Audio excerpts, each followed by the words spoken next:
So let us do surface area volume का 13.1 का fourth question.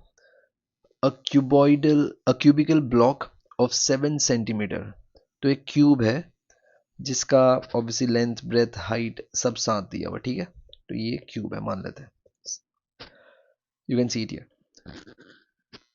Which is surmounted bye a hemisphere. उसके ऊपर एक हेमिस्फीयर है. ये क्यूब है, उसके ऊपर एक क्या है, हेमिस्फीयर है. So what is the greatest diameter of the hemisphere. तो इस डायमीटर, इसकी ग्रेटेस्ट डायमीटर क्या होगी. Okay okay? ये पूछा है. And find the surface area of the solid. और इस हेमिस्फीयर को जब हम ऊपर रख देंगे इस क्यूब के ऊपर, तो सरफेस एरिया क्या होगा. अब देखो, दो क्वेश्चन है. एक तो ऑब्वियसली इसका ग्रेटेस्ट डायमीटर क्या होगा, एक. और दूसरा ये जो भी बना है ना, इसका सरफेस एरिया क्या होगा. देखो, तो ये क्यूब है. क्यूब का सरफेस एरिया का फॉर्मूला क्या होता है, 6L². ओके. हेमिस्फीयर है ये ला. तो इसका सरफेस एरिया क्या होगा, ऑब्वियसली 2πr². तो उसका भी सरफेस एरिया हो गया. लेकिन देखना, हमको तो सरफेस एरिया चाहिए ना, ये थोड़ी चाहिए. ये तो अंदर की तरफ है, ये नहीं चाहिए, जो कि क्यूब में इंक्लूड हो चुका था. जब हमने क्यूब का फॉर्मूला लिखा, टोटल सरफेस एरिया, उसके अंदर ये भी इंक्लूड हो गया था, जो कि हमको नहीं चाहिए. और ये क्या है, एक सर्कल है, नहीं चाहिए और सर्कल है. तो सर्कल का एरिया क्या होता है, πr². तो इस तरह से हमारा क्वेश्चन सॉल्व हो जाएगा. Alright, let's start. सो पहले तो यहाँ पे दो फिगर दिए हुए, दैट इज एक हेमिस्फीयर और एक क्यूब. तो दोनों की मैं इंफॉर्मेशन लिख देता हूँ.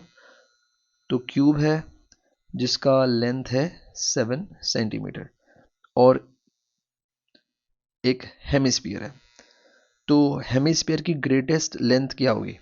देखो, ये जो हेमिस्फीयर है ना, इसकी ग्रेटेस्ट डायमीटर. ओके. तो ग्रेटेस्ट डायमीटर तो जितना ये क्यूब का लेंथ होगा, उतना ही उस हेमिस्फीयर का भी होगा एट द मैक्सिमम. तो 7 होगा. तो हमारे को ये भी एक आंसर का ही पार्ट है. हेमिस्फीयर शॉर्ट में लिख रहा हूँ, जिसका डायमीटर होगा 7 सेंटीमीटर. तो क्लियरली रेडियस क्या हो गया, 7 का आधा. ठीक है, तो ये एक पूछा था हमको, what will be the greatest diameter. तो ये हमारा एक आंसर हो गया. अब आगे बढ़ते हैं. Surface area, area of solid.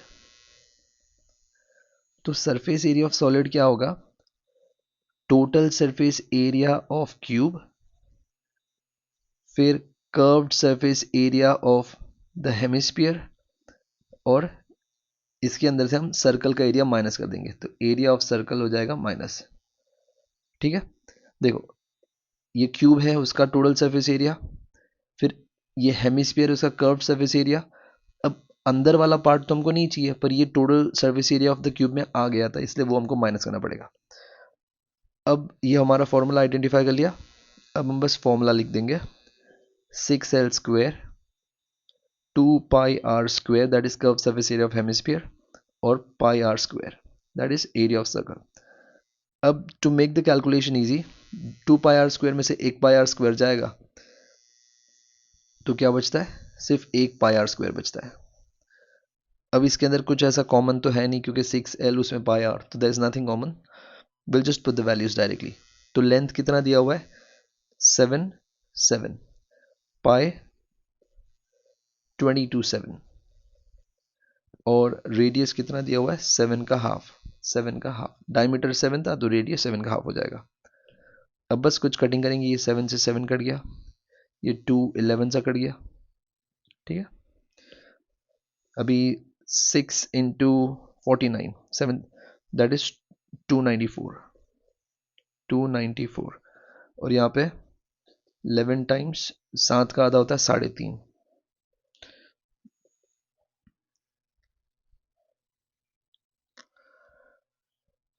या सॉरी, 11 7 से क्या होता है 77, और उसका हाफ, 11 7 से 77, उसका हाफ.